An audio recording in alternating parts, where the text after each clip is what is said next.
Good morning, students. In today's class, we are going to take up third chapter of your book Homesickness, and till paragraph 25 we had completed. Now we are going to start 26th paragraph. Firstly, I'll tell you something about this story. In this story, writer feel illness because he is missing his home too much, because he is staying away from his home. तो यहाँ पर जो illness है, home sickness means वो अपने घर को काफ़ी मिस कर रहे हैं. So now we are going to start from the paragraph 26. This was the right move. I saw her hesitate. Stay where you are, she said, and walked quickly from the room. And इसमें क्या होता है story में, from till paragraph 25 के जो writer जो है वो प्लान करते हैं कैसे वो अपने घर जा सकते हैं. तो यहाँ पर वो एक ट्रिक प्लान कर रहे हैं कि उनको अपेंडिसाइटिस का अटैक आया है, क्योंकि उन्होंने काफ़ी क्लोज से अपनी सिस्टर को ऑब्जर्व किया था. So he is playing trick like that.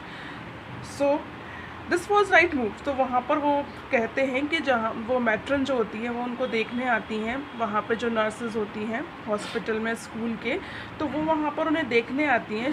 I so her hesitate, तो वो उनको जो हेजिटेट होती हैं जो नर्स मैट्रन वहाँ पर, तो वो उनको भी उनका हेजिटेशन देख लेते हैं. Stay where you are, she said, तो वो बोलती है जहाँ वेयर यू आर, जहाँ तुम हो वहीं रुक जाओ. And walked quickly from the room, और रूम से धीरे धीरे आ जाओ.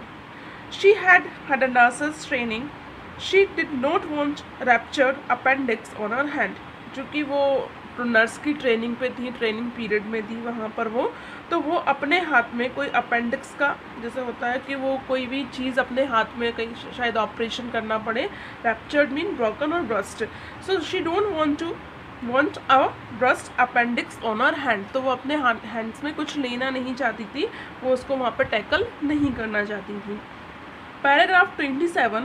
Within an hour, the doctor arrived and he went through the same prodding and poking, and I did my ailing at what I thought were the proper time. Then he put a thermometer in my mouth. Then within hour मतलब 1 घंटे के अंदर वहाँ पर doctor आते हैं तो वो सेम वहाँ पर प्रोडिंग एंड पॉकिंग, वो उसके पीठ को, स्टमक को दबा कर देखते हैं. एंड वो उसी वे में जैसे वो पहले वहाँ पर एक्टिंग कर रहे थे कि उनको काफ़ी पेन हो रहा है, तो वो सेम वे में वहाँ पर क्राई करते हैं, चिल्लाते हैं. And then he put thermometer in my mouth, और उसके बाद जो डॉक्टर है वो मेरे माउथ में थर्मामीटर रखते हैं. पैराग्राफ 28. ही सेड, वो कहते हैं it reads normal, let me feel your stomach once again. तो तुम्हारा जो टेम्परेचर है वो तो नॉर्मल आ रहा है, लेकिन मुझे तुम्हारा स्टमक फिर से चेक करने दो. Let me check it once again. Paragraph 29. Ouch, I scream when he touched the vital spot. Again वो जहाँ पर वो टच करते हैं, वही जहाँ पर अपेंडिक्स होता है, वहाँ पर जब वो टच करते हैं तो वो वहाँ पर चीखते हैं, चिल्लाते हैं. I screamed. The doctor went away with the matron. Doctor matron के साथ वहाँ से चले जाते हैं. Like the matron, he must have felt it suffer to send me home rather than risk an appendicitis operation in the school. Same वो वही सोचते हैं, जो नर्स वहाँ पे जो मैट्रन है वो सोचती हैं कि डॉक्टर भी वही सोचते हैं कि मुझे घर भेज देना चाहिए, हमें इतना बड़ा रिस्क अपेंडिसाइटिस का ऑपरेशन स्कूल में करने का हमें रिस्क नहीं लेना चाहिए. The matron returned half an hour later and said, the headmaster had telephoned your mother and she is coming to fetch you this afternoon. तो वहाँ पर वो बोलते हैं कि तुम्हारी हाफ एन आवर बाद वहाँ पर मैट्रन आती हैं और कहती हैं कि जो प्रिंसिपल है, हेडमास्टर हैं, उन्होंने तुम्हारी मदर को कॉल कर दिया है, she coming to fetch you, वो तुम्हें लेने आ जाएंगी. Paragraph 31. I didn't answer her, मैंने उनका कोई आंसर नहीं दिया. I just lay there trying to look very ill, मैं वहाँ लेटा हुआ था, काफ़ी बीमार दिखने की मैं कोशिश कर रहा था. But my heart was singing out with all shorts of wonderful song of praise and Joy, लेकिन मेरा दिल खुशी से झूम रहा था, गा रहा था. Paragraph 32. I was taken home across the Bristol Channel. I felt so wonderful at being away from the school. मैं कहाँ पर, घर पर पहुँच गया था. एट द ब्रिस्टल चैनल, वहाँ कोई प्लेस होगी, वहाँ वो पहुँच गए थे और मैं काफ़ी खुश था.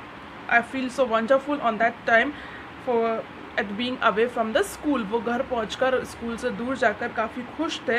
That I very nearly forget I was mean to be ill. मैं even ये भी भूल गया था कि मैं बीमार हूँ. This afternoon I had a session with Dr. Denver in Cardiff. अब यहाँ पर उनकी मदर उनको लेकर आई थी, तो उन्होंने वहाँ कार्डिफ में एक डॉक्टर को दिखाया जिनका नाम था doctor Denver.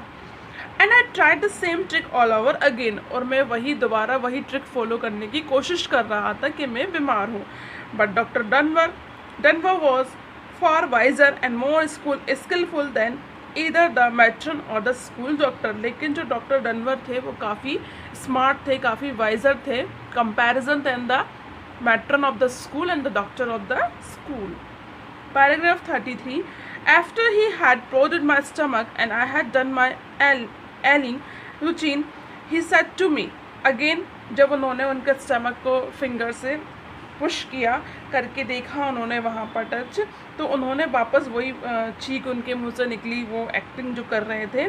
Now you can get dressed again and seat yourself on that chair. तो वो डॉक्टर बोलते हैं कि तुम अब ठीक हो, अच्छे से उठ जाओ और अपनी सीट पर बैठ जाओ. He himself sat down behind his desk and fixed me with a penetrating but not unkindly eye. Doctor जो थे वो मुझे देख रहे थे, चेक कर रहे थे, लेकिन जिन आँखों से वो मुझे देख रहे थे, steadily and sharp look as if looking into the other's mind. तो वो जैसे मुझे पेनिट्रेट कर रहे थे वहाँ पर, तो देख तो रहे थे इतनी शार्प आँखों से, लेकिन उन्हें मुझ पर उनकी जो आँखें थी देखने की, वो दया भरी, मतलब अनकाइंडली वो मुझे देख रहे थे. उनकी आँखों में मेरे लिए बिल्कुल दया नहीं थी कि वो बीमार हैं. You are faking aren't you, he said. तो वो मुझसे बोलते हैं मेरी आँखों में देख के कि तुम झूठ बोल रहे हो. सही है ना कि तुम झूठ बोल रहे हो. How do you know I let it out. तो जैसे उन्होंने बोला तो मैंने बोला आपको कैसे पता. अचानक मेरे मुँह से निकल गया. I blurted out. 36 paragraph.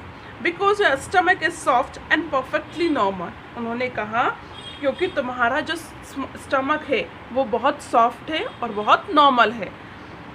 If you had an inflammation down there, the stomach would have been hard and rigid. It's quite easy to tell. तो वो बोलते हैं अगर तुम्हें यहाँ पे इन्फ्लेमेशन यानी अगर कोई पेन होता, अगर कोई स्वेलिंग होती, a painful swelling caused by an infection, if you get any infection in your stomach, then तुम्हारा जो स्टमक है वो कैसा होता, हार्ड होता और रिजिड होता. रिजिड यानी कठोर, तो हार्ड होता है यानी वही rigid and hard is synonym. तो यहाँ पर अगर तुम्हारी कोई प्रॉब्लम होती, if you have any infection then your stomach will be hard. It's quite easy to tell. Easily पता चल रहा है. I kept silent. मैं वहाँ चुप हो गया.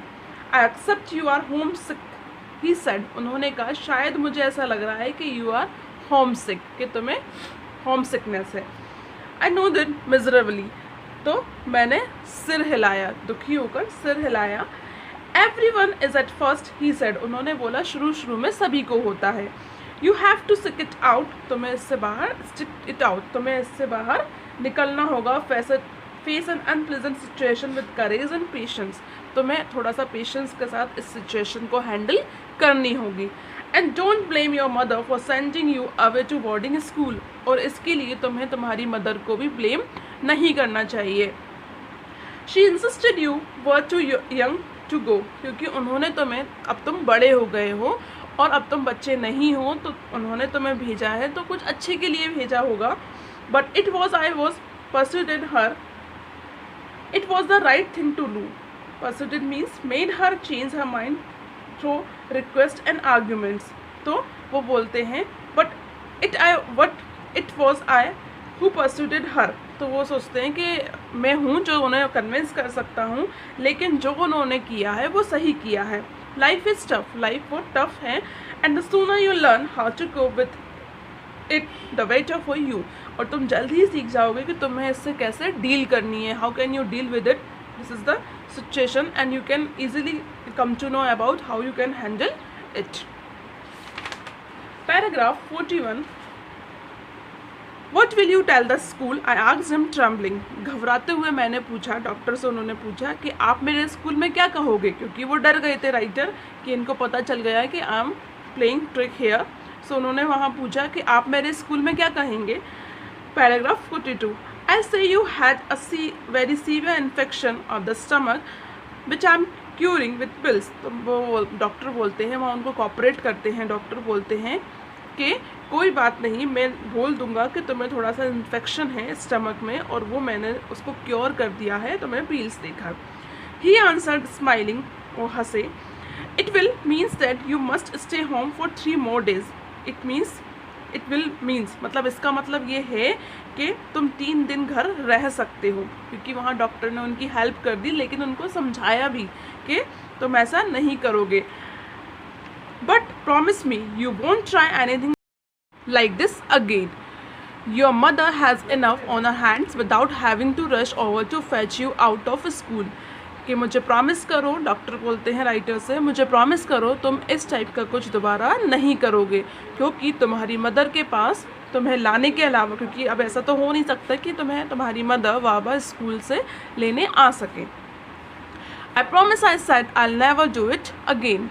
तो मैंने उनसे कहा, डॉक्टर से राइटर ने कहा, मैं आपको प्रॉमिस करता हूँ कि मैं ऐसा दोबारा नहीं करूँगा. An extract from Boy tales of childhood by Roald Dahl. I hope you like this story and you people can relate of it by you. Thank you. Have a good day.